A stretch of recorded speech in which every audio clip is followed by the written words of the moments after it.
What's up, guys? Welcome back to Traveling with the Dosses, and this week we are back with another video for you guys. And this week we just want to be real with you guys and share some experience. So this week, if you're visiting our page for the first time, ensure that you like, comment, and subscribe. And once again, we want to say thank you to all our new subscribers. And if you have not subscribed yet and you're checking this video out, please go ahead and click that subscribe button now. And also ensure that you like and comment so we can know how you're finding our videos and finding our content. And if you have any suggestion about content that you want to share about long distance dating or relationship or marriage, just put it in the comments. Yes, that you want us to share so we can actually also engage you guys on the topics that you want us to discuss. But this week we are talking about... What are we talking about? What are we talking about? No, I'm joking.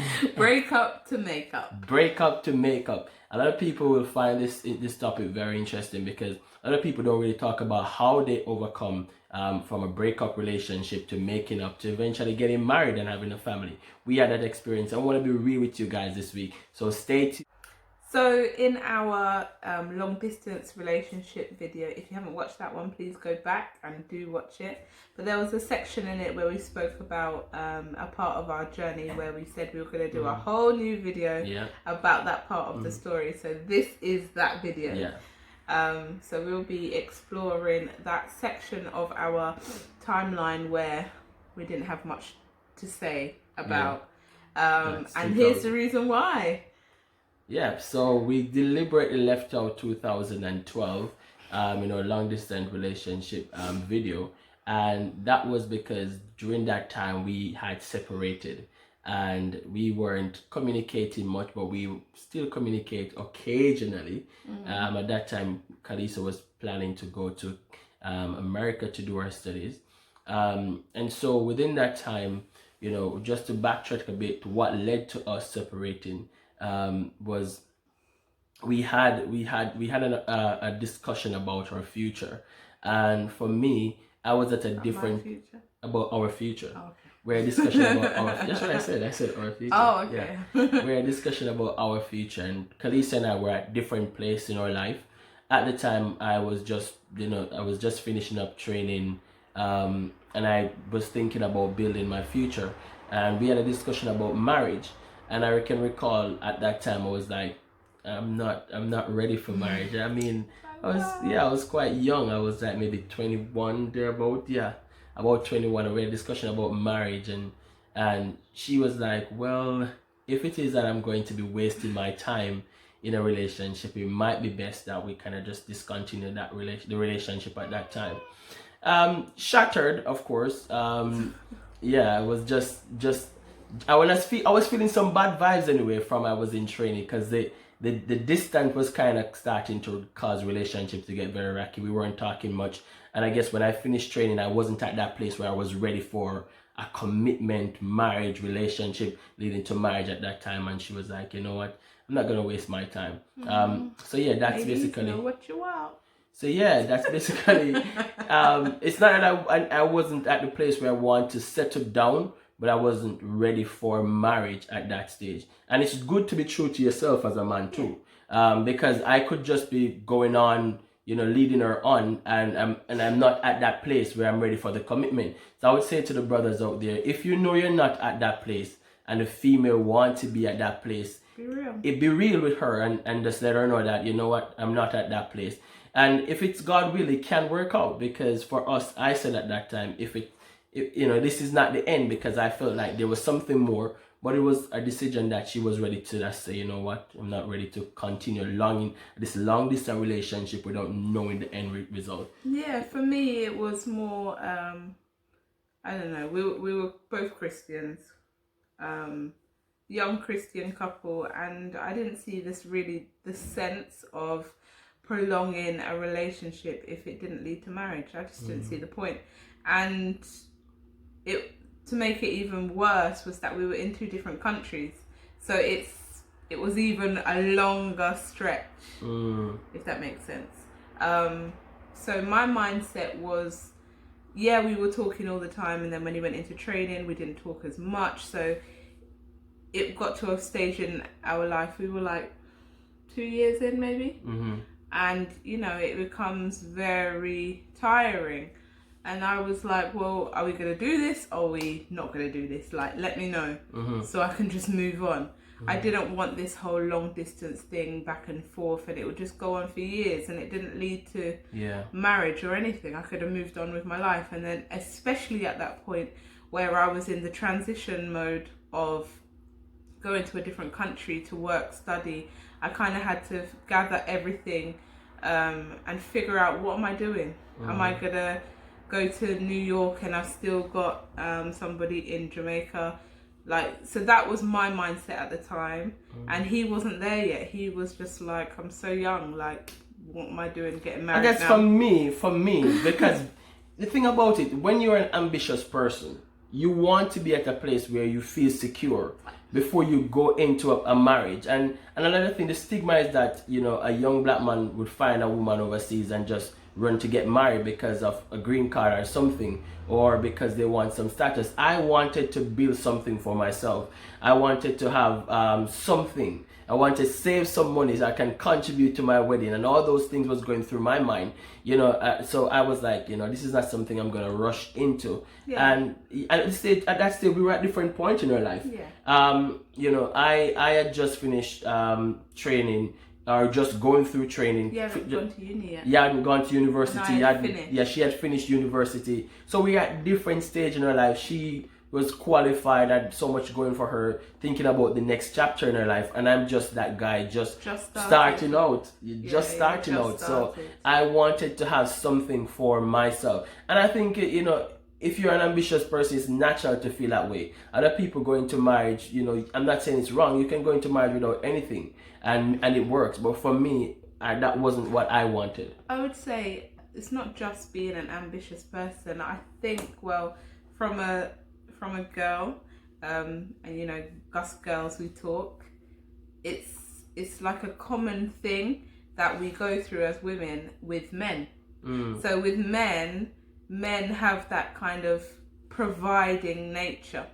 So I have friends who are still on this, you know, relationship journey, that the man is not ready to commit, not to commit, but they're not ready to seal the deal with the ring yet, because they want the car, the house, the money in their account, the stable job, and they want all these things, and then the wife will just fit into that. So yeah, as a man, sometimes you can think so like ambitious, like I want all these things, whereas a woman thinks, well, let's get together and build together, and a man thinks, let me get all these things, and then you can add to the equation. Culturally as well, I can't speak for many other cultures, but culturally as well, men want to provide, and they just want to, you know, get everything together. And because of that, that's where we kind of clash, because I was thinking, you're starting out, so why can't we just make it happen and then we grow together? But you were like, so nah. What was it though that kind of just caused you to come to that boiling point where you just say, you know what, I'm gonna cut off this 2 years of friendship? And because I didn't cut off the friendship. Not friendship, you ended the relationship. Yeah, and that's another thing that we'll talk about soon, is that, like, just because we ended the relationship doesn't mean we can't be friends. Yeah, we were friends. But in your mind, you were like, friends-ish. Why? And I'm like, but we can still be friends. I was like, how can I be friends with you now that you basically... You don't want me. Ended the relationship. You rejected me in a sense. I didn't reject you. I understand where you're coming from. I understand where you were coming from. Yeah. But what you understand now. I understand now. But the most painful part about it was... around the time I remember your cousin visited. I think what it is that, like, when you're at the time, obviously we were young, we were like 20 or whatever, we were young, and you don't really, well, I didn't maybe have the maturity to like articulate how I feel, lay it all down and be like, look, there's this and this, and whatever. Maybe I didn't have the maturity to do that. So in my mind, it was kind of like, what's the point? Not really what's the point. It's like, not that you irked me, because that's a bit rude. But, I mean, you know when you're just kind of turned off. Mm. So like when you call, I'll be like, oh, Yeah. he's calling again. Yeah. Like that kind of That's the vibes I got, guys. That's the vibes. That's the vibes. So I would call and I was like, I remember one day I was in training and I almost cried on the phone. Yeah, I was in training. I called and I was like talking to this girl and she wasn't giving me any vibes. Yeah. Like she was like, and I'm like, Kalisa, what happened? I'm like, what's wrong, babes? Talk to me. Oh, Nothing. And she was like, I can imagine her doing this. Whatever. I feel so awful. But yeah, I think at that young, tender age, I didn't have it wasn't even boldness, but I guess we just kind of drifted apart. Like literally the training kind of caused that. We couldn't speak where we wanted to. There'll be days where we didn't speak. Yeah. There'll be days where like I'd send an email and not get a response. Obviously you were in training, intensive police academy training. But yeah, I think the communication, the breakdown in communication really, and that's something to keep in mind, that breakdown in communication will take away emotional attachment because that emotional bond that we had, because of that 6 months in training, early, it was kind of just, we were drifting apart in that time. And so it's important, if you're even pursuing something, find ways to connect and communicate, because that's what we didn't have. And we weren't, we were building something strong, but it was just not the right time. I just believe it was just not the right time, and everything was just going against us in that sense. Yeah. It just wasn't the right time. Yeah. We needed that time to like develop as people. Yeah. I feel like if I was sure that we were going to get married and stuff, I probably wouldn't have gone to New York. Yeah. Because that would have been one whole year out of my life where I would probably be looking at to get my husband here at the age of 20 or 21. Yeah. Like a lot of things wouldn't have happened, and going to New York was an amazing experience. Your best experience to date. Yes. So imagine her, if she was so, bogged down into just, I need to get married, and did not kind of look beyond just getting married. And a lot of young people are at this stage even right now, where you meet someone, you want to get married so much that you're not looking at the bigger picture. You're not looking at your future. When we were together and, you were looking to say, okay, this relationship is not working out, I want to branch out and do greater things. And that's what you did. Yeah. You went to New York, you did your postgrad, you studied, and, you just left it in faith. Yeah. That's such a powerful thing that you were doing without even knowing. Yeah. Because I remember I did pray and I asked God, even though I was kind of like, oh, I'm so done with this. It's been 2 years, and in a sense as well, like being a young girl in church and all your friends around you were getting married. Yeah. Like it's that pressure as well. So you felt quite pressured in that time, in a sense? It wasn't pressure, but like you're zealous after that, and everybody else is. And I'm like, but I've been with this guy for 2 years and he's not ready. And I had like finished everything. You were just about to start everything. So yeah, we were just in 2 different places. We were just like at different places in our life. But would you say that, being around people at the time who were getting married, did marriage feel like to you at that time like the ultimate goal? Would you say it felt like what you needed to achieve at that stage? I wouldn't say ultimate goal, but it was like in the top 3 at the time. It was up there, like, this was around 2012. Yeah. 2012, I think I went to about 7 weddings that year. Like literally, it was like bam. Yeah, literally, it was all of my friends. Like 2012 was that year of like, just wedding after wedding after wedding after wedding, and they were all my like circle as well. Yeah. So it was really up there, and it kind of felt like. So if you had someone, the relationship was not progressing. Yeah, I just felt like, so what about me? Like that kind of thing. So all of those kind of factors as well, I think added to my decision of like, you know what, like let's just leave this and let me just move on with my life. But I was still, we didn't fall out. It wasn't like a breakup where he did something or I did something. It wasn't that kind of breakup. We were still really good friends. Yeah. We didn't talk very often, but we still connected. Yeah. Because on the premise, when we separated, and I'll go back to saying this, the friendship was still so good that I said to her, this is not the end, because I felt like even though this decision is made, there was still something there. Yeah. We lived our life separate, we just lived as and friend communicate here and there, but we maintain that friendship. Yeah. So you can be friend with someone after breaking up, and if it's God will, then it can actually work. Yeah. If you know it's a definite no, and don't linger and cut and keep going, because that can affect your next relationship. Yeah. But at that time we were both single. Yeah. We were both single, and we were both living our life and doing other things. We were still really good friends, but just in different places. It just was not God's timing. And out of New York came so many different things. Out of your police training came so many things. So if we were to just jump the gun, go against God's will, and just get married for the sake of I'm frustrated and he wants to, and we didn't really have developed ourselves to the point whereby life would have been better, because there's a lot of things that happened within that breakup period. In the time that we break up, I got to go to university and I got to get my degree. So when I came to the UK, I could get a job. If I came here from just living as a police, then I would not be qualified to just go into the job that I went into. You spend your time to qualify in your profession, and you could, get a better job when you came back. So we could pull our resources together so that I could come to the UK, finding all the financial bills and everything. So God has a way sometime of causing situation to not work out.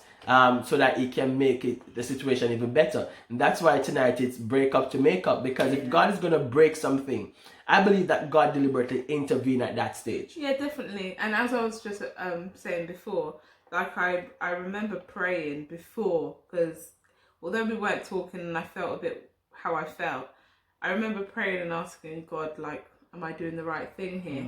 And I did feel peace. And I remember our conversation where you said this is not the end.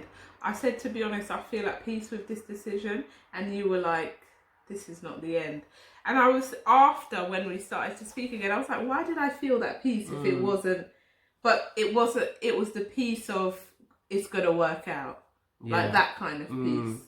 But I felt at peace at the time, okay, this is all right. It wasn't messy. It wasn't a messy, breakup or anything like that. So,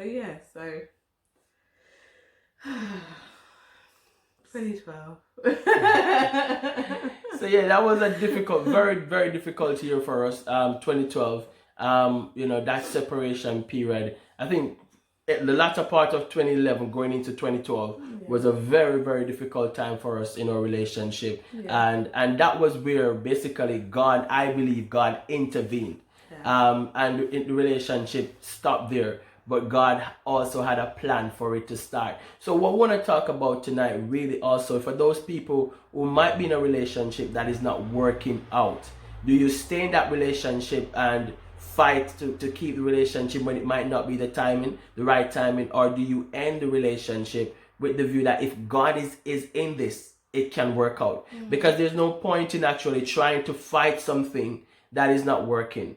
When you just need to say, God, if it's your will, let it be done. Just this week, someone messaged me that they've been in a relationship.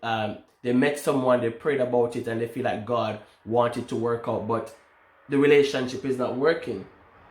So sometimes you might think that it is God that wanted to work, but the timing might not be when God wanted to work. Even if God answer you, the relationship might not be what God wanted to be at that time. It could be that God wants the relationship to work in the future.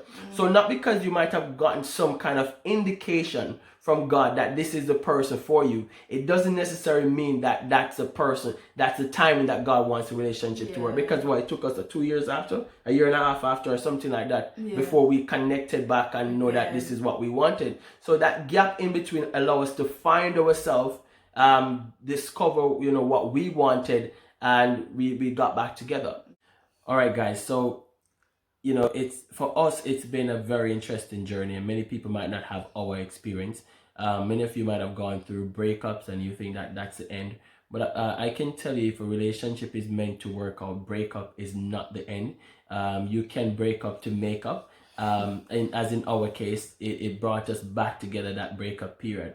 And so, and not only just break up to make up with that person, mhm. it makes you better for your next relationship. Yeah, because you'd have learned so much about yourself and Yeah. about the process during that time. I think if you've gone through a breakup, it should be a time for self-discovery, finding out what is it that you really want in a relationship. Because if you use that time for self-discovery, then it will position you in a better place for when you're going to enter your next relationship. So don't just end a relationship because it didn't work out. What have you learned from that relationship, and what is it that you'd want out of your next relationship? Yeah. Because every relationship that comes to an end is preparing you for your next relationship. So for our first relationship, there are things that we learned from that relationship that position us for when we got back together. Yeah. So it's a learning curve, your relationship. So even if your heart has been broken, for many people you've had a broken heart, don't just live with that broken heart. Use that broken situation to make yourself better. What is it that you want? How are you going to raise your standard? Use that breakup to raise your standard, raise your self-esteem. Many people lose their self-esteem because of relationship, but you can build your self-esteem. Most time you're not the person to be blamed because the relationship didn't work. Maybe the person cheated or something went bad, but you can use that as a scope to build yourself. Yeah. All right, so tonight we're gonna be looking at a few tips. You know we love our tips. Yep, we're gonna be looking at a few tips when you're feeling stuck in a relationship. How do you go about ending that relationship, or how do you move on from that being stuck? So we have 5 tips. 5 tips. 5 tips for you. And number one is to be honest. So be honest with yourself, be honest with the person, be honest with how you're feeling in the relationship. Sometimes you can feel you have that kind of feeling about things and it's not going, but you just say, oh, let me ride it out, let me see how it goes. And you're trying to push water over a hill, and it's just not working. You spend 1 year, you feel that gut feeling that it's not working out, and you're pushing for 2 years, you go through the 2 years, it's still not working out, and you know deep down that something is off. Be honest with yourself, because the reality is, if you're trying to go into marriage to fix certain things, marriage will not fix it. So be honest with yourself from the get-go. 2, look out for red flags. So this is a really big one, although it wasn't the situation for us. For those who are in relationships or desire to be in relationships, this is something, look out for those red flags.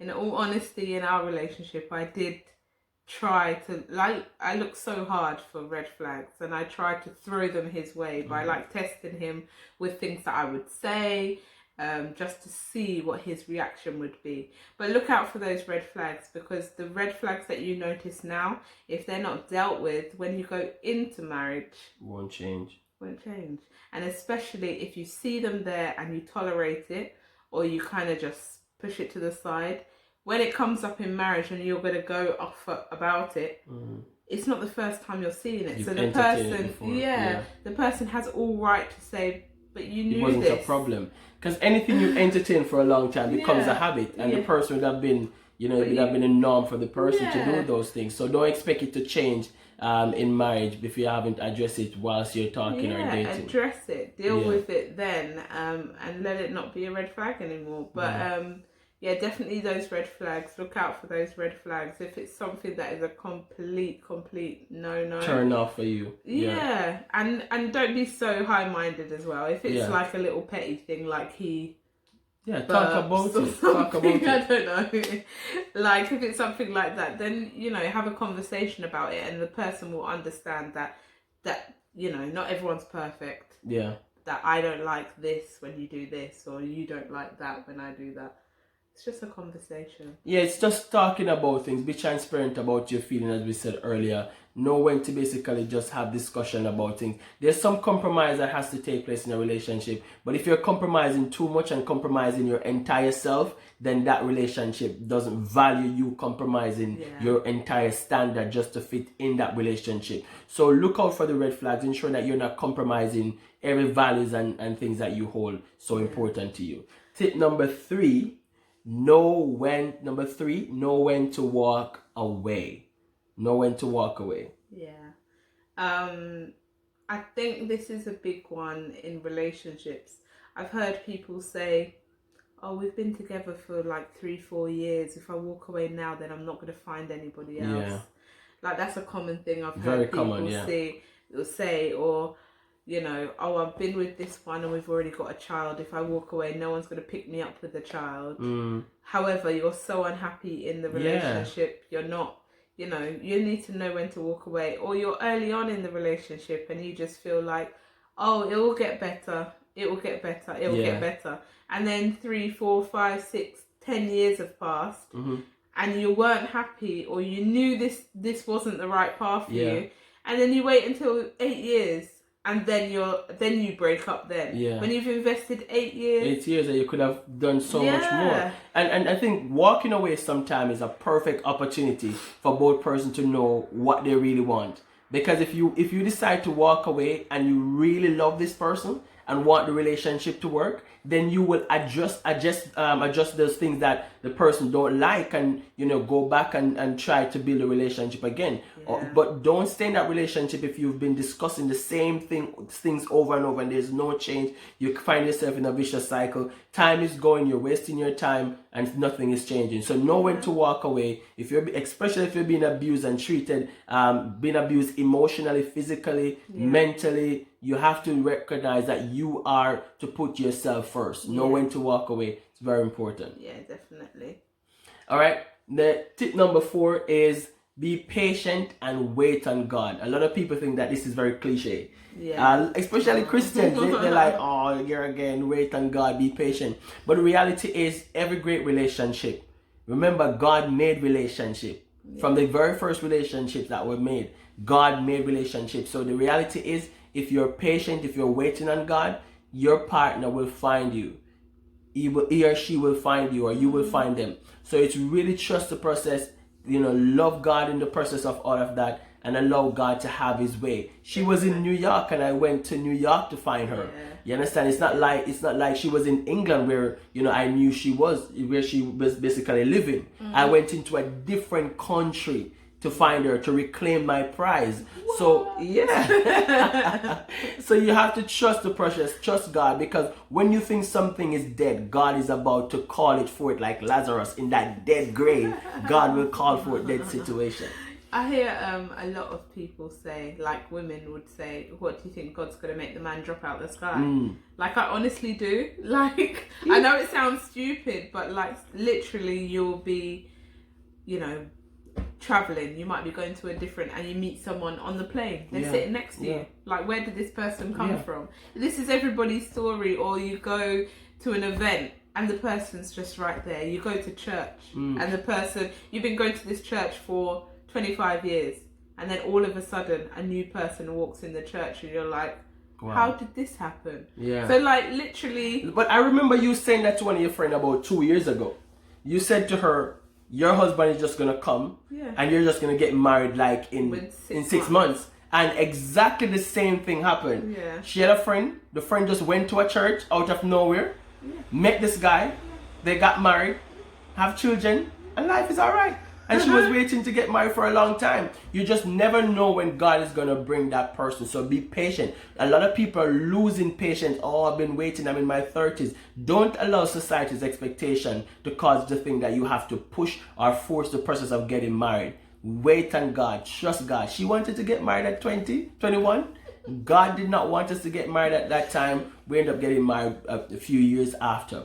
So be patient. Wait on God. Final one, babes. Number five. This one's my favorite one. Is to enjoy singleness. And I know. If you're single, like this one is a big one that, you know, I've told my single friends, enjoy it. And they're like, it's good for you because you're married and da-da-da-da-da. But honestly, like, being married is not the be all and end all, as they say.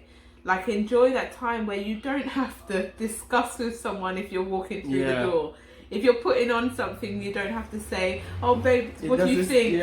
And they're like, nah. And then you have to go and change. Like, these conversations when you're single, you don't have to do. Like, and plus, I mean, it's a time to really find yourself, because I realized that for you, that 1 year in New York where you went away, you just be by yourself, exploring, finding different people connecting. It was such a great time for you. Yeah, and it's still it's still what she speaks about the most. Her life in New York, 1 year that she spent without family, without anyone, just discovering herself. You need that time to really just spend to know what you want. Enjoy that singleness. Yeah, I really think if well, this is personal. Like for me, if I was in a relationship at that time, I think I would spend all my days and all my nights on the phone, and not enjoy the moment. Not enjoying things like it. I'm not saying that when you're in a relationship you're bound. That's not true. But like especially being in different countries, we're always going to be video calling or doing a lot of things. But because I was single for that whole year, I was doing a lot of things. I met a lot of people. We would go out a lot. Not only if you're traveling, but for those who are, single now, you do a lot of things until it got to the point where I say this to my friends all the time, get to the point where you can enjoy life alone. It sounds stupid, but in New York, like in the first maybe 6 months, I kind of had to have someone with me to do certain things. After about 6 months, I was going to the cinema by myself. If I wanted to go to a restaurant, I went by myself. There was a jazz place in New York, down in the Underground, if anyone knows about New York Underground.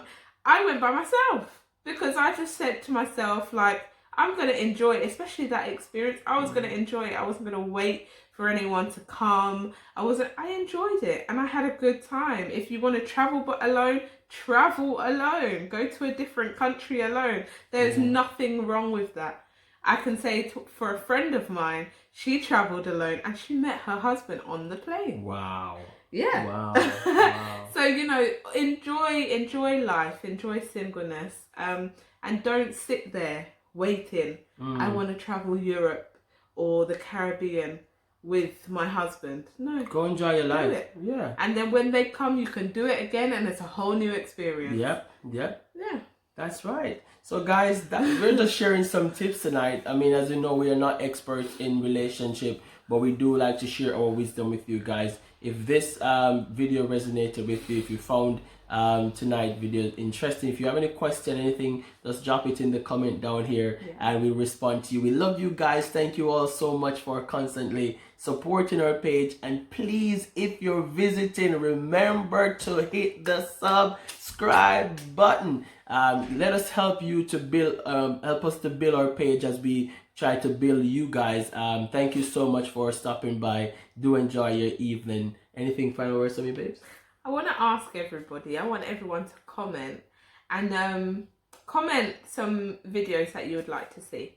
Yeah. So last week we done a games video and we've done how we met and all these videos that we're doing. But I want everyone to comment videos that you would like to see so we can, keep these sit downs going. Yeah. We're going to be bringing you vlogs, but we're also going to be sitting down and talking to you. So let us know what you want to see and we'll be able to do it. Great. Yeah. All right. Thank you guys again. Until next time, thank you for stopping with the Dawsons and keep traveling with us. God bless you. Bye.